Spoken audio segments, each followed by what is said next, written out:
예수님의 제자 바울이 예수님 사후 1세기에 로마 제국 지중해 전역을 돌아다니면서 기독교를 선교했는데, 바울의 이 선교를 통해서 유대인의 종교가 오늘날과 같이 세계적인 종교로 발돋움하는 발판이 되었습니다. 그래서 오늘 본문은 바울의 이 선교 여정 중에서 바울이 그리스 아테네에 도착해서 그곳에서 기독교를 변증하는 내용입니다.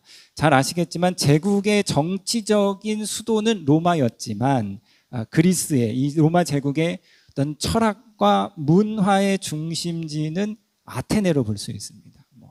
소크라테스, 플라톤 같은 그리스 철학자가 있고, 집권 민주주의가 그리스에서 꽃을 피웠고, 이 제우스를 비롯한 수많은 신들이 이제 그리스 신화에서 시작되었는데요. 그래서 고대 그리스는 이 서구의 철학과 어떤 종교와 정치의 요람으로 볼 수 있습니다. 자, 오늘 본문에서 바울이 아테네 아레고바고 법정에서, 그러니까 아테네 최고 권력 기관에서 이제 공식적으로 연설을 할 수 있는 기회를 얻게 되는데요. 자, 바울의 연설의 청중인 아테네 사람들은 첫 번째로 철학에 능통했습니다. 그리고 두 번째로 철저하게 그리스 신화, 다신론의 세계를 가지고 있는 사람들에게 바울이 이제 기독교를 변증하고 있는데, 사도행전 17장 21절에 모든 아테네 사람들과 거기 살고 있는 외국인 사람들은 무엇이나 새로운 것을 말하고 듣는 일로만 세월을 보내는 사람들이다. 그러니까 아테네 사람들은 새로운 지식과 철학에 대단한 관심을 보이는 어떤 지적이고 철학적인 사람으로 볼 수 있고요. 또 17장 16절에는 바울이 아테네에서 그들을 기다리고 있는 동안 온 도시가 우상으로 가득 차 있는 것을 보고 격분하였다. 그러니까 그리스 신화를 보면 수많은 신들이 나오는데 이 신의 발상지가 바로 그리스입니다. 수많은 신들이요, 각자 다스리는 영역이 있습니다. 그래서 산에 가면 산신령을 섬겨야 되고, 바다에 가면 용궁을 섬겨야 되고, 마을에 가면 그 마을을 지키는 장승을 섬겨야 되는 것이죠. 그래서 제우스는 그리스 신화 중에서 최고의 신, 주신이고요. 그 다음에 포세이돈은 바다의 신, 그 다음에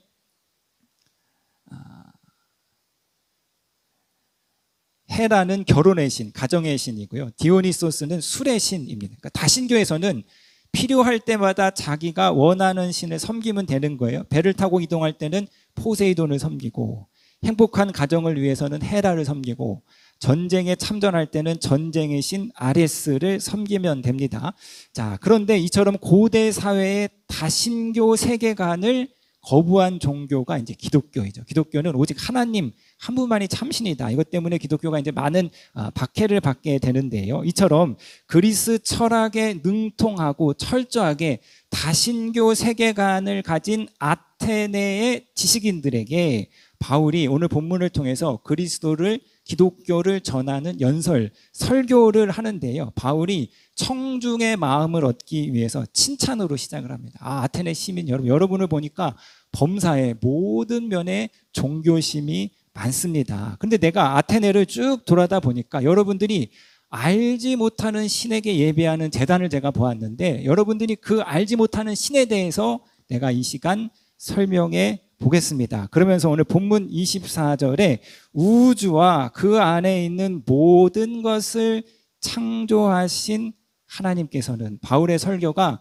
창조주 하나님으로 시작되는데요. 이는 성경도 마찬가지입니다. 성경의 제일 첫 장 첫 구절 창세기 1장 1절이 태초에 하나님이 천지를 창조하셨습니다. 온 우주를 하나님이 만드셨다. 자, 여러분, 기독교 안으로 들어오기 위해서는 이 창세기 1장 1절의 문턱을 넘어서야 합니다. 하나님이 온 세상을 만드신 분임을 받아들여야 성경의 이야기를 이해할 수 있는 것이죠. 자, 하나님이 세상을 만드신 분이니까 이 세상의 주인이 하나님이시야. 하나님이 이 세상을 다스리시고 통치하시고 경영하셔. 이런 성경의 이야기를 받아들일 수 있습니다. 그런데 안타깝게도 창세기 1장 1절의 문턱이 대단히 높습니다. 그래서 많은 분들이 이 문턱을 넘지 못해서 성경 안으로, 기독교 안으로 들어오지 못하는데요. 그래서 제가 오늘 드리고 싶은 말씀은 이 창조주 하나님에 대한 문턱을 조금 낮춰서 여러분들이 한 발 내드릴 수 있도록 그렇게 좀 도와드리는 설교를 하는데요. 자, 21세기 여러분 AI 시대 최첨단의 어떤 과학과 문명이 발달한 이 시대에 신이 이 세상을 만들었다. 이게 도대체 무슨 봉창 두드리는 말도 안 되는 소리느냐 이렇게 생각해 보실 수 있지만요. 제가 우주를 좀 설명해 드리고 하는데요. 138억 년 전에 빅뱅이라는 엄청난 에너지의 폭발로 우주가 시작되었다. 이제 현대 과학이 말하고 있는 이야기입니다. 자, 이 우주가 138억 년이란 장구한 시간을 걸치면서 원소가 생성이 되고 별들이 생성이 되고 천억 개의 은하가 생성이 되어서 오늘날과 같은 우주가 되었는데요. 천억 개의 은하 중에서 하나, 우리 지구가 속한 우리 은하가 있고요. 우리 은하 안에는 태양과 같은 항성이 2천억 개가 존재한다고 하는데요. 지금으로부터 45억 년 전에 2천억 개의 항성 중에서 이 태양계 안에 지구가 생성되었고 수많은 진화의 과정을 거쳐서 현생 인류, 지적인 생물체가 탄생되었습니다. 그러니까 빅뱅이라는 엄청난 에너지로 광활하고 경이로운 우주가 탄생되었고 복잡하고 치밀한 지적 생명체가 만들어졌는데요. 빅뱅으로 인해서요. 단순한 에너지가 아니라 수십 가지의 물리적인 에너지가 있대 물리적인 힘이 생성되었다고 합니다. 뭐 중력, 뭐 팽창력, 자기력, 뭐 전자력 이런 수많은 에너지들이 빅뱅 때 팽창이 되어서 그 에너지들이 서로 연결이 되어서 원소가 생기고 별이 생기고 은하가 생겼다라는 것인데요. 우주의 생성에 지대한 영향을 미친 물리적인 힘을 6가지 우주 상수라고 불립니다. 현재와 같은 우주가 생성되기 위해서는 이 6가지 상수가 아주 정교한 수치로 1000분의 1의 오차도 없이 딱 들어맞아야 오늘날과 같은 우주가 생성된다는 것이죠. 인류가 탄생하고 존재하기 위해서는 우주의 이런 물리적인 조건이 아주 미세하게 정교하게 조정되어 있다. 예를 들면은요, 우주의 팽창력을 말하는 이 암흑 에너지가 있는데 이 암흑 에너지가 조금 더 컸다라면 우주의 밀도가 낮아져서 은하가 형성되지 못했을 것이고 반대로 이 팽창 에너지가 조금이라도 현재보다 작았더라면 우주는 탄생하지 얼마 지나서 팽창하다가 다시 수축해서 한 점으로 소멸했다는 것입니다. 우주 안에 있는 6가지 상수 중에 중력도 마찬가지인데요. 이 중력이 조금만 잡았다면 수축하는 에너지가 약해져서 물질들이 합쳐지지 아니하고 무거운 원소들이 생기지 않고 결국은 별과 은하가 형성되지 못했다는 거예요. 그러니까 팽창하려는 암흑 에너지와 수축하려는 이 중력의 에너지가 정교하게 교묘하게 균형을 맞추어서 오늘날의 우주가 되었다. 또한 우주 안에는 강력이라는 것이 있는데 원자 안에 중성자와 양성자를 끌어당기는 힘인데 이 강력이라는 에너지 안에 우주 안에 이 전자기력의 힘이 그 안에 영향을 미쳐서 원소, 수소가 생겼다라는 거예요. 그러니까 이 균형이 맞지 아니하면 수소, 즉 물이 생기지 않았고 이 균형이 맞지 아니하면 모든 생물체 안에 존재하는 탄소가 생기지 않았다는 것이죠. 자, 우리가 잘 알고 있을 것입니다. 태양과 지구 사이의 거리는요 1억 5천만 킬로미터인데 이 거리가 조금만 멀어도 추워서 안 되고 조금만 가까워도 더워서 안 된다는 거예요. 이렇게 항성으로부터 생명체가 존재할 수 있는 온도를 유지하는 거리에 있는 영역을 골디락스존이라고 부릅니다.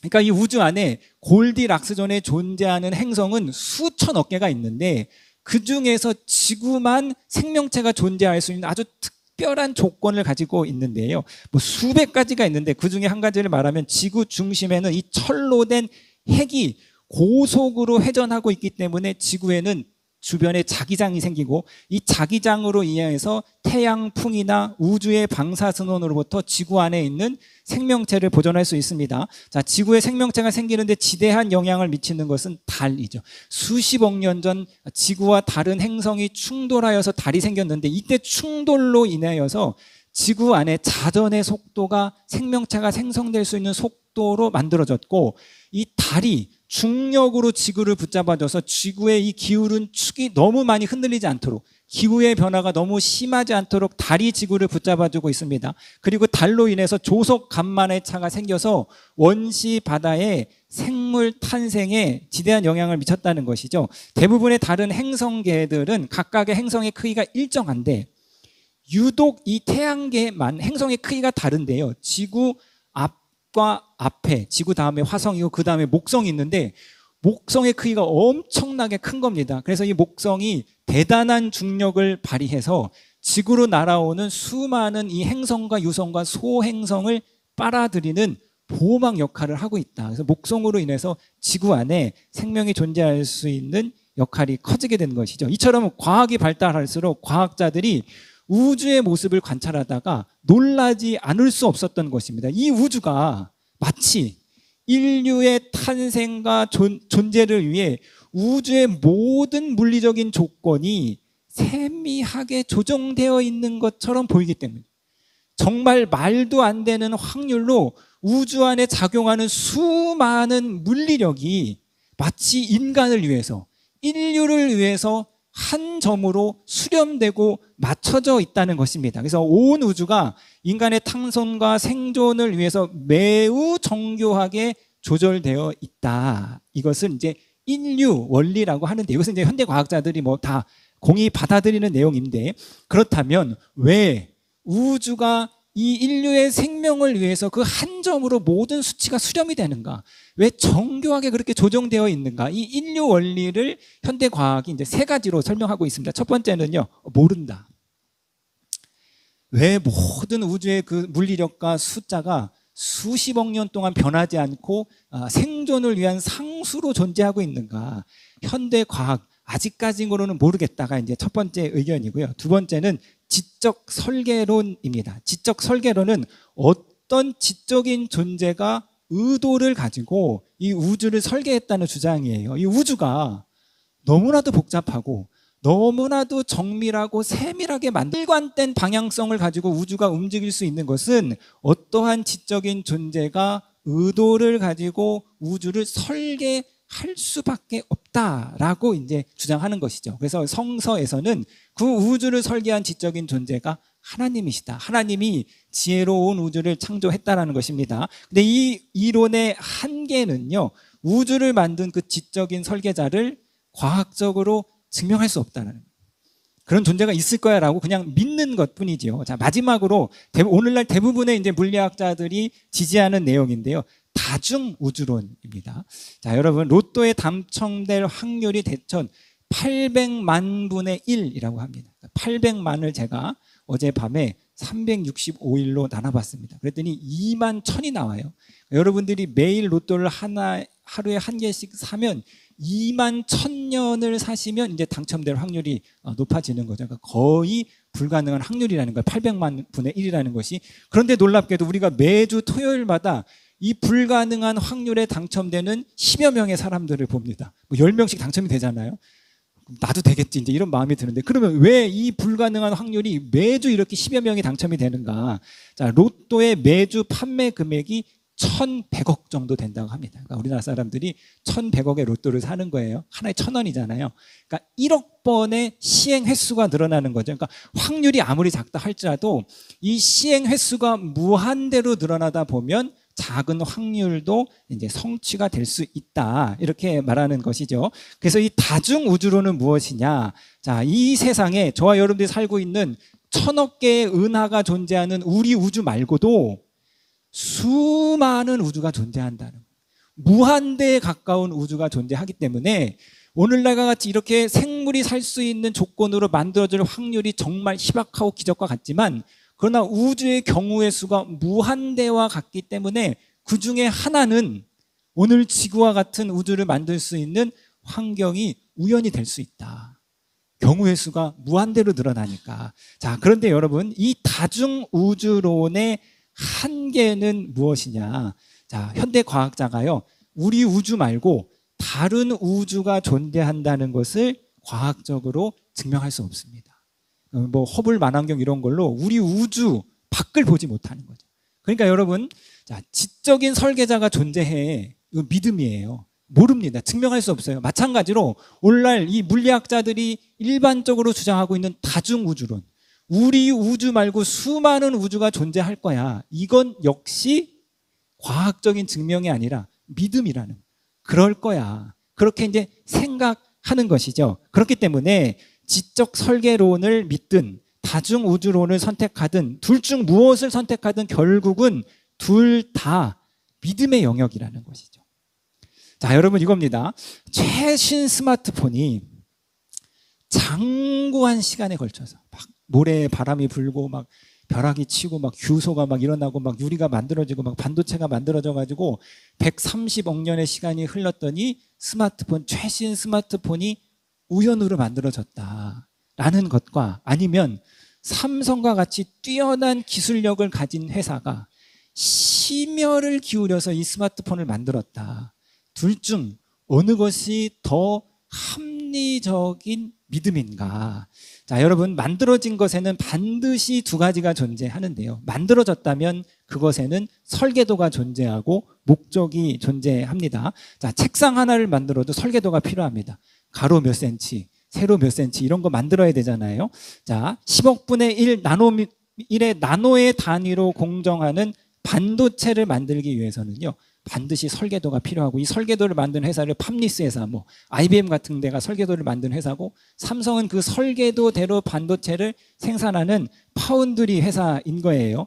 그런데 이 나노 기술을 요하는 정교한 반도체가 설계도 없이 만들어졌다. 실리콘 규소 넣고 막 흔들었더니 3나노의 반도체가 만들어졌다. 이거는요 헛소리인 것이죠. 자, 반도체와 비교할 수 없는 유기체, 생물체, 정교한 인간이 우연히 만들어진 것이 아니라 우연히 생긴 것이 아니라 만들어진 존재, 어떤 지적인 존재에 의해서 정교하게 만들어진 존재라면 인간에게도 반도체와 같이 설계도가 필요한데 인간의 설계도를 현대과학이 발견을 해냈죠. 세포 안에 들어있는 23쌍의 염색체 DNA입니다. 모든 인간을 포함한 유기체 안에는 이 DNA라는 설계도를 가지고 있습니다. 여러분 제가 이렇게 생긴 것이 우연이 아니라 어떻게 하다 보니까 제가 이렇게 생긴 것이 아니라 저희 어머니와 아버지부터 받은 유전자의 설계도에 따라서 눈은 이만하고 이렇게 생겼다 저를 만든 것 아니겠습니까? 자, 그래서 인간의 설계도 DNA를 연구하는 것이 게놈 프로젝트이고 그 설계도를 자세히 연구해서 인간의 병도 고치고 수명도 연장하고 이런 거 하겠다는 것이죠.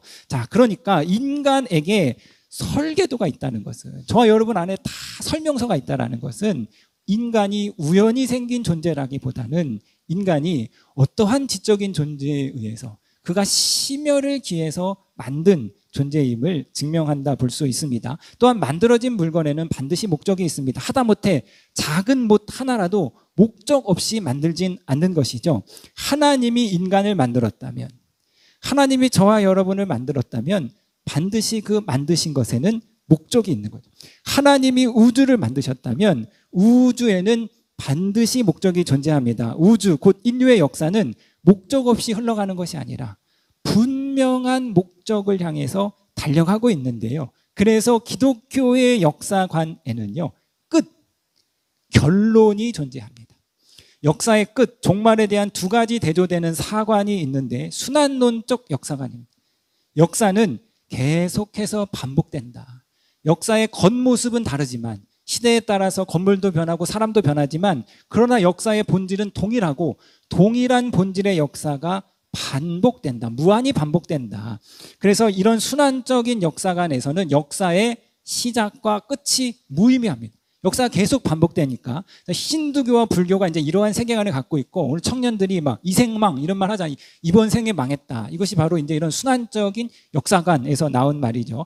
반대편에 직선적 역사관이 있습니다. 역사는 처음과 끝이 분명히 설정되어 있고 이 역사는 어떠한 목적을 향해서 전진해 나아가다가 마침내 결론이 존재한다는 것이죠. 그래서 직선적인 역사관에는 끝이 있기 때문에 결론이 있기 때문에 자연적으로 종말론적인 성격을 띠닙니다. 결론 앞에 서야 되니까, 끝 앞에 서야 되니까 그날을 준비하는 삶을 살아가는 것이고 기독교가 바로 이 직선적인 역사관을 지니고 있습니다. 자, 아테네 사람을 향한 바울의 설교가요, 태초에 하나님의 창조로 시작해서 종말의 끝, 하나님의 심판으로 마무리되는데요. 오늘 사도행전 17장 31절에 그것은 하나님께서 세계를 정의로 심판하실 날을 정해놓으셨기 때문입니다. 역사의 끝에 하나님의 심판, 하나님의 평가가 있다. 사랑하는 성도님 여러분, 이것이 바로 기독교의 메시지입니다. 하나님이 인간을 만드신 목적이 있다.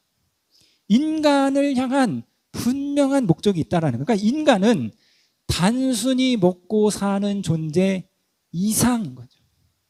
인간은 잘 먹고 잘 사는 것 그 이상의 목적을 가진 존재이다. 성경 이렇게 말합니다. 사람이 먹을 것으로만 사는 존재가 아니라 하나님의 입에서 나오는 모든 말씀으로 사는 존재. 하나님의 말씀, 온 세상을 창조하신 창조주의 뜻과 계획과 목적을 쫓아가는 것이 인간의 존재의 목적이라는 거예요. 그러니까 우리가 이 세상에서 밥만 먹고 사는데, 세상에서 어떻게 하면 더 잘 살까, 어떻게 하면 더 행복하게 살까 먹고만 사는데, 그러한 사람들을 향해서 야, 인간은 밥만 먹고 사는 존재가 아니다.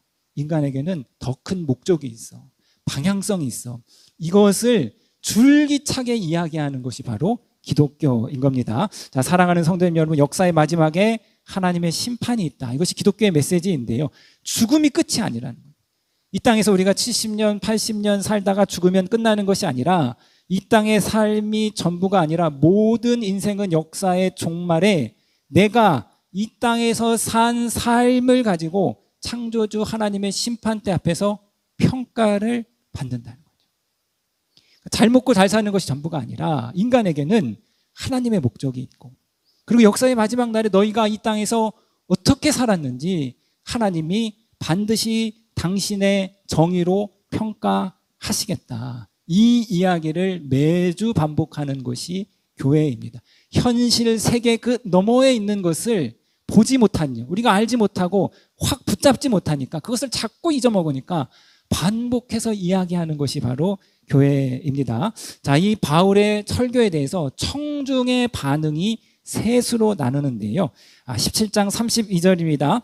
그들이 죽은 사람들의 부활에 대하여 들었을 때에 더러는 비웃었으니. 그러니까 그리스 철학에서는 이 육체의 부활, 육체를 본질적인 것으로 여기지 않았기 때문에, 영혼과 이데아를 본질적으로 여기기 때문에 부활에 대해서는 비웃었. 바울의 말을 첫 번째 사람들은 비웃었습니다. 두 번째로, 더러는 이 일에 관하여 당신의 말을 다시 듣고 싶소. 바울의 말을 듣고 판단을 유보했습니다. 저 사람이 맞는 말을 하는지 틀린 말을 하는지 아직은 모르겠다. 내가 좀 더 들어봐야겠다. 그다음에 세 번째로 34절에, 그러나 몇몇 사람은 바울 편에 가담하여 신자가 되었습니다. 몇 사람들은 바울의 설교를 듣고 그의 의견을 쫓아 그리스도의 사람이 되었던 것이죠. 자, 이제 설교를 제가 마무리하겠는데, 20세기 기독교의 지성, 변성가라 불리는 C.S. 루이스가 쓴 스크루테이프의 편지라는 책이 있습니다. 악마가 인간을 어떻게 미혹시키고 속이는지 악마의 입장에서 쓴 책인데요. 고참 악마 스크루테이프가 신참 악마인 조카에게 인간을 어떻게 속이는지 충고해주는 내용이에요. 그래서 이렇게 말하고 있습니다. 논증, 지식으로는 인간을 하나님께 멀어지게 할 수 없다. 자신이 20년 동안 공들여서 관리한 인간이 하루는 책을 읽다가, 조용하게 책을 읽다가 우주의 창조와 종말, 사후세계, 본질적인 문제로 그 인간의 사유가 흘러 들어가니까 이를 보고 악마가 깜짝 놀라서 이렇게 말하는 거예요. 자, 책을 제가 좀 읽어드리겠는데요. 논증으로 방어하려 들였다면 난 아마 완전히 끝장나고 말았을걸. 하지만 내가 그런 바보 짓을 할 리가 없지. 나는 그 즉시 내가 제일 만만하게 쥐고 흔들 수 있는 부분을 건드리면서 점심을 좀 먹어야 할 때가 아니냐고 일러 주었다. 그러니까 우리가요, 오늘 점심 뭐 먹지? 이건 고민 안 하셔도 됩니다, 여러분. 오늘 식사하시고 가시면 돼요. 저녁 뭐 먹지? 이 고민은 하는데, 정작 인생에서 가장 중요한 것들에 대해서는 철저하게 무관심하다는 거예요. 판단을 유보하고 있습니다. 사람들이요, 세상 삼나 모든 것에 관심이 많아요. 그래서 어떤 젊은 여자가 나와가지고 막 수십 인분을 막 혼자 먹잖아요. 막 그거 보니까 조회수가 막 수십만이고 사람들이 막 그거를 막 좋다고 누르는 거 아니겠습니까? 그러니까 젊은 여자가 와서 막 수십 인분을 막 드시는 거는 인간들이 관심을 갖고 좋아하면서도, 정작 인생에서 가장 중요한 것들, 우리가 매일 바라보는 이 경이로운 세계에 시작은 있는가? 끝은 있는가? 내 인생에 목적이 있는가? 방향이 있는가? 다 죽잖아요. 안 죽는 사람 없습니다. 나의 죽음과 그 사후 세계에 대해서는 판단을 유보하고 있는 거예요. 가장 중요한 문제를 그거를 빨리 결정을 해가지고 신이 있다고 믿으면 열심히 그렇게 살면 되는 것이고, 없다고 믿으면 없는 믿음대로 살면 되는 거죠. 사후 세계가 있다고 믿으면 그 믿음대로 열심히 살면 되는 것이고, 사후 세계가 없다고 믿으면 그냥 본인 편한 대로 열심히 살면 되는 거잖아요. 근데 이거를 결정을 못하고 이 중요한 문제를 자꾸 뒤로 밀어놓는 삶을 사는 것이죠. 자, 그래서 오늘 우리가 이제 찬송 드리실 것인데요. 자, 오늘 이 자리에 모인 저 여러분들을 우리 창조주 하나님께서 한 사람 부르셨습니다. 그래서 하나님의 창조에 대해서, 또 우리를 만드신 하나님의 목적에 대해서 우리 가운데 말씀하고 계신 것이죠. 온 우주를 하나님의 분명한 계획을 따라 경영하고 계시는 하나님께서 저 여러분 부르셨다 이거죠. 그냥 부르신 것이 아니라 하나님의 분명한 목적을 가지고 오늘 그 부르심에 지혜롭게 합당하게 반응하시는 저 여러분 되시기를 주님의 이름으로 부탁드리겠습니다.